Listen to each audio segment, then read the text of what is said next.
કે જ્યારે રાવણ યુદ્ધ થતું હોય એ વખતે લીડર કોણ છે? રામની સેના તો સ્વયં રામ ભગવાન, અને આ બાજુ તો કે રાવણ છે. અને એક મોટામાં મોટી ઉક્તિ છે, અહીંયા કરેજની વાત ચાલી રહી છે કે જો સેનામાં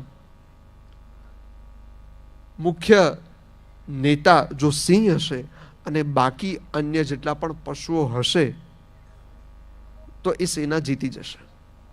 પણ જો ઘણા બધા સિંહો હશે અને એનો યોદ્ધા અથવા તો સેનાપતિ કોઈ એમનાથી નીચનો કોઈ પશુ હશે તો એ સેના હારી જશે.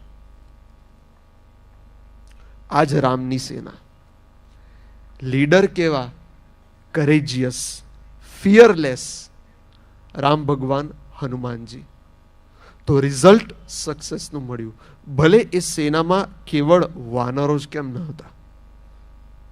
અને આ બાજુ અશુદ્ધિ એ જ સેનાપતિનું કાર્ય કરે તો છેલ્લે નિષ્ફળતા જ પ્રાપ્ત થઈ.